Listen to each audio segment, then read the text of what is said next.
Revival is a novel by Stephen King, published on November 11, 2014 by Scribner. This was King's second novel published during 2014, and his fourth since 2013.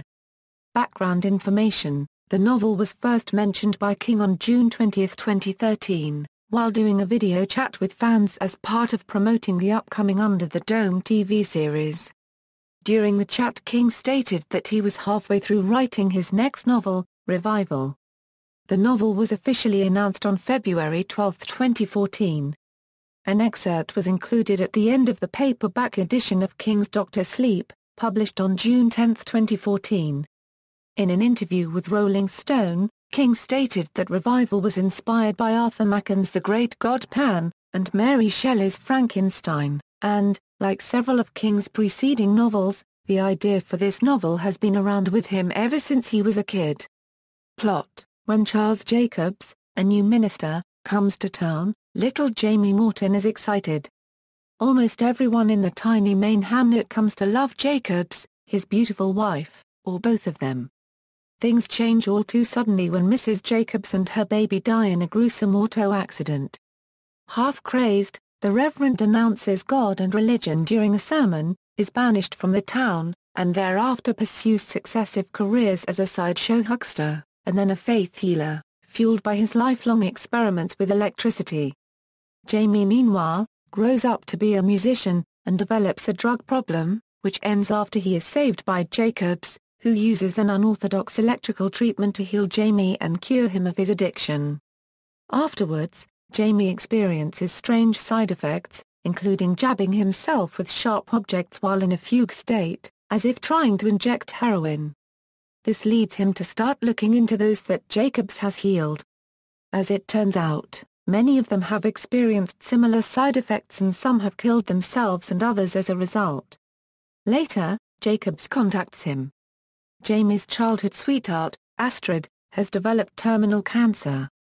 Jacobs agrees to heal her, but only if Jamie will become his personal assistant for one last experiment. Jamie reluctantly agrees, and Astrid is cured. Jamie helps Jacobs prepare for his final experiment. Jacobs has discovered something he terms secret electricity, an all-powerful energy source that he has been using to effect his miraculous cures over the years. He now intends to harness a massive surge of this energy and channel it into a terminally ill woman named Mary Fay, who he has relocated to his lab. Jacobs' plan is to revive Mary Fay after her death, not in the conventional manner, but in the sense that she will be clinically dead and yet able to communicate with Jacobs and tell him of the afterlife, and what fate befell his wife and child after their death. The experiment works, but not in the way Jacobs intends. The revived Mary Fay does become a doorway to the afterlife, but to the horror of both Jacobs and Jamie, there is no heaven, and no reward for piety. Instead, the fate awaiting every living person is revealed to be the null, a dimension of chaos, where dead humans are enslaved for eternity by insane, Lovecraftian beings, the most powerful of which is known as Mother.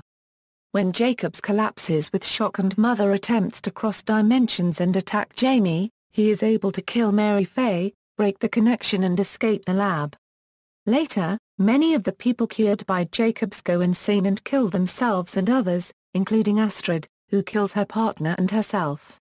Jamie, one of the few survivors of Jacobs' treatments, is left relying heavily on antidepressants and reflecting that no matter what happens, sooner or later he is going to die and end up trapped in the null under the yoke of Mother. Reception: Revival generally received positive reviews, with many critics noting the book's nods to classics of the horror genre, such as Mary Shelley's Frankenstein, Arthur Machen's The Great God Pan, and the cosmic horror of H.P. Lovecraft.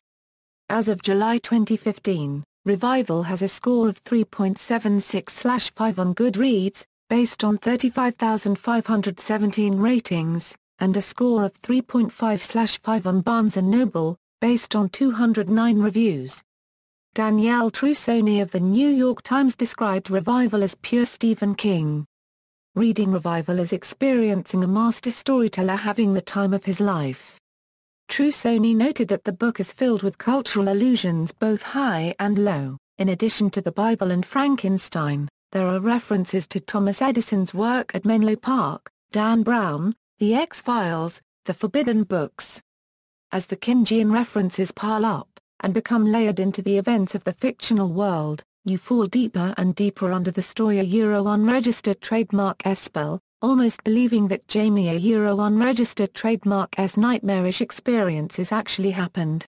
Elizabeth Hand, writing in the Washington Post, also highlights Revival's influences. King a unregistered trademark restrained prose explodes in an ending that combines contemporary realism with cosmic horror reminiscent of H.P. Lovecraft a unregistered trademark fiction and the classic film O Quatermass and the Pit the tormented relationship between Jamie Morton and Charles Jacobs takes on the funereal shading of an Arthur Miller tragedy.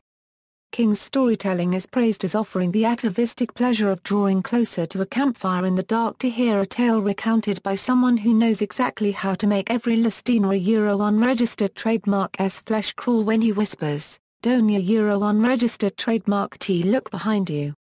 Other reviews were less enthusiastic, with the Guardian a Ben East describing Revival a ending as a bit odd. East praises the story's beginning, but opined that Revival takes a turn for the ridiculous after moving past the protagonist's childhood. In the context of a novel with so many interesting things to say about growing up and growing old in the 21st century, the more fantastical elements feel a little silly. Tasha Robinson, writing for the Avenue Club, offered a similar criticism. Virtually all of Revival is a slow build that sometimes feels suspiciously like a Shaggy Dog story, one which may not have a punch line. Revival could have trimmed all the build-up and instead been an extremely unnerving short story. King unregistered trademark fans, familiar with his sprawling voice and comfortably compelling style, may be perfectly content to hang out with him on this leisurely stroll toward eventual horror. References. External links, official page for Revival on StephenKing.com, Russian, book review on novel Revival on KnoSearch.com.